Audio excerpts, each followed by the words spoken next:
Dans le prochain épisode d'Ici tout commence, David revoit ses positions.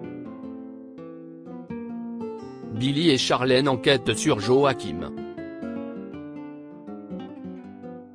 Greg joue la carte de la folie des grandeurs pour reconquérir Elliot. Attention, les paragraphes qui suivent contiennent des spoilers sur les épisodes d'Ici tout commence diffusés vendredi soir sur TF1. Si vous ne voulez rien savoir, ne lisez pas ce qui suit. Vendredi 16 décembre dans Ici tout commence. Lisandro remporte le championnat à l'entrée de l'Institut, David remercie Inesta de lui avoir sauvé la vie la veille. Il affirme ne pas avoir l'habitude de boire autant. Il aimerait que le professeur garde cela pour lui. Ce dernier accepte à condition que David donne tout pendant leur dernière épreuve. Inesta veut un vrai combat à la loyale. Prévenue par Rose, Anaïs a écourté son stage pour retourner auprès de Lisandro. Elle s'inquiète évidemment de sa blessure à la main, mais Lisandro tient absolument à concourir jusqu'au bout. Sinon, il pense qu'on ne retiendra de lui que la réputation d'être un professeur violent. À l'approche de l'épreuve, Elena se dit prête à abandonner car elle ne se pardonnera jamais que Lisandro perde sa main. Celui-ci tient à assumer jusqu'au bout. Le président du jury annonce alors en quoi consiste l'épreuve mystère, les deux candidats doivent réaliser 10 fois le cocktail de leur choix en 10 minutes. Ils seront jugés sur leur rapidité, leur adresse, leur précision et leur dextérité. Lisandro s'y met. Malgré sa détermination, il finit par souffrir sur la longueur. Mais rien ne l'arrête et ce, jusqu'à la dernière seconde. Anaïs est admirative de son courage. Après délibération, le président du jury déclare Lisandro comme vainqueur du championnat. Si les résultats ont été très serrés, son équipe a tiré son épingle du jeu sur la partie dégustation. En effet, Elena et ses assistants ont commis une erreur de dosage dans l'un de leurs verres. Lisandro est acclamé par le public. Elena le félicite personnellement, assurant qu'elle trouvera un autre job pour poursuivre son projet d'adoption. Pour Antoine, toutefois, la victoire de Lisandro ne change rien. Il compte toujours le faire renvoyer de l'école. Pour cela, il demande à David de porter plainte contre son professeur pour agression. L'élève accepte. Le lendemain, Lisandro passe les portes de l'Institut en ayant regagné l'estime des élèves. Il reçoit même des félicitations de la part d'Ethan et de Samia.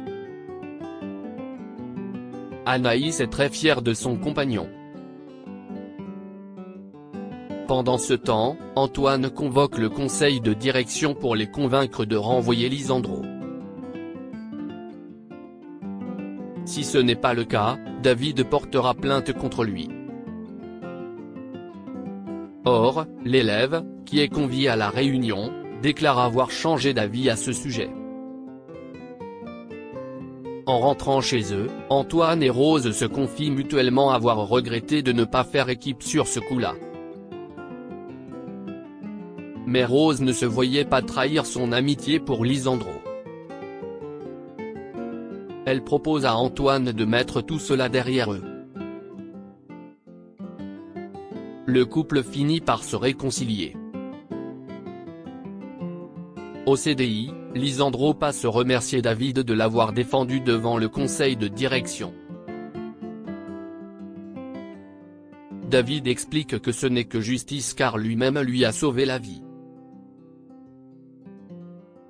Deva, qui a entendu leur conversation, félicite David pour son comportement. Au même moment, Suleiman les interrompt pour son rendez-vous avec Deva. Les deux ex se promènent au marais. Après réflexion, Deva affirme à Suleiman son souhait de se remettre en couple avec lui. Or, Suleiman la soupçonne d'avoir des sentiments pour David. Elle a beau nier en bloc, il préfère qu'ils restent séparés. Alors qu'il boit une bière avec David, Solal reçoit un message de Ambre. Celle-ci reporte leur soirée ciné, préférant soutenir Deva qui se sent mal à cause de sa rupture avec Suleiman. David n'est pas indifférent à l'entente de cette nouvelle. De son côté, Elena vient faire ses adieux à Lisandro avant son départ. Ce dernier lui promet d'être toujours là pour elle si besoin. Elena en profite alors pour lui demander de faire un enfant avec elle. Plus tard, Lisandro en parle à Anaïs. Face à la réaction très fermée de sa petite amie, Lisandro prétend avoir répondu non à la proposition d'Elena. Greg veut reconquérir Elliot. Greg évite de prendre les appels de son père car il n'arrive pas à se décider. Lionel et Jasmine estiment qu'il ne peut pas refuser une telle opportunité.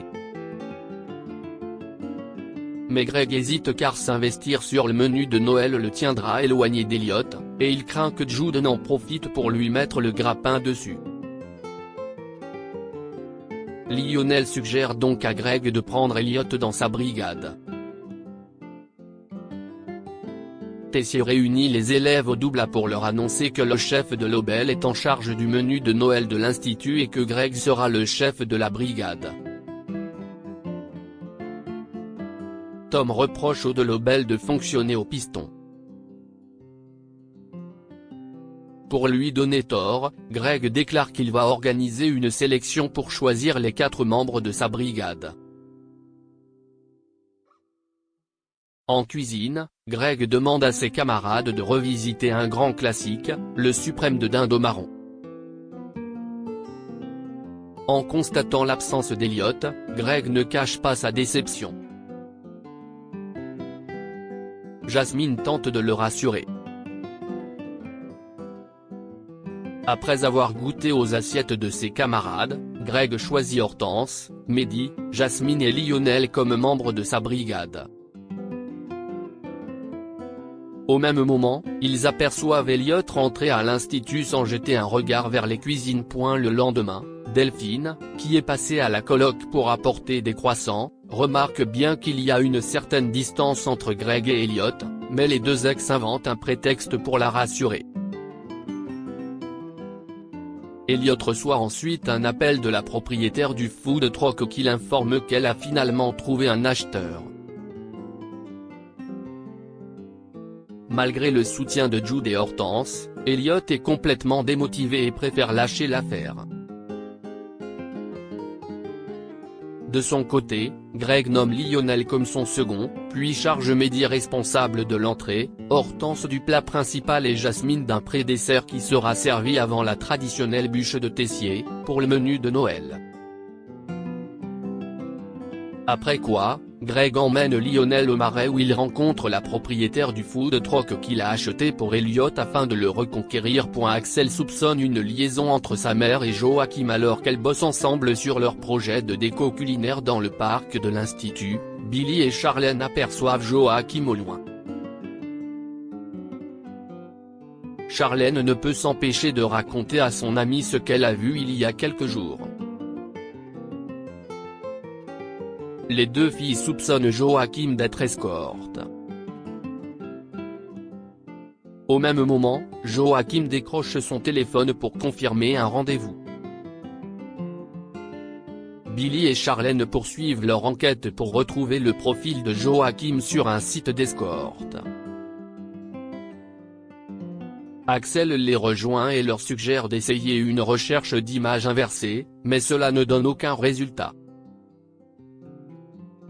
Afin de prouver qu'elle a raison, Charlène se poste à la terrasse du café juste en face de l'hôtel où Joachim se pointe. Quand une femme le rejoint, Charlène tente de les prendre en photo comme preuve. Mais elle découvre alors l'identité de la cliente de Joachim, il s'agit de sa tante, Lola.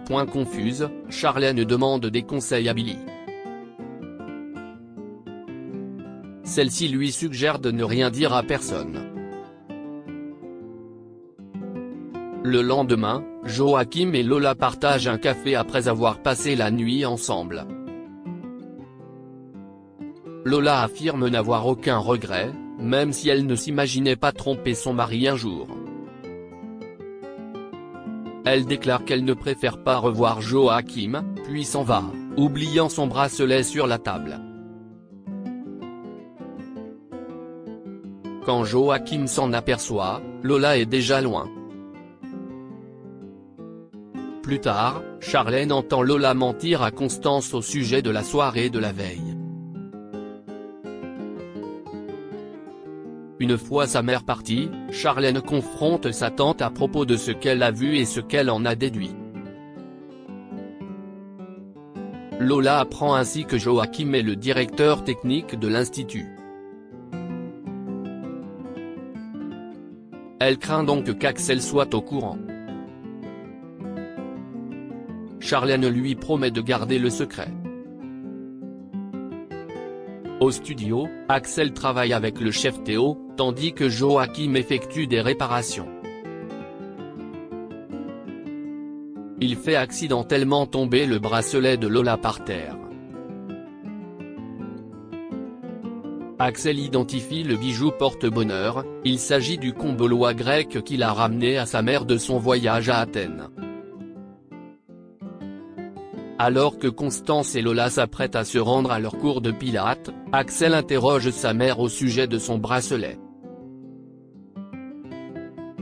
Celle-ci se rend compte qu'il n'est plus à son poignet, mais affirme qu'il doit se trouver quelque part dans ses affaires. Dès qu'elle est partie, Axel parle de ce qu'il a vu à Charlène. Il soupçonne sa mère d'avoir une aventure avec Joachim. Charlène affirme s'être trompée au sujet du directeur technique.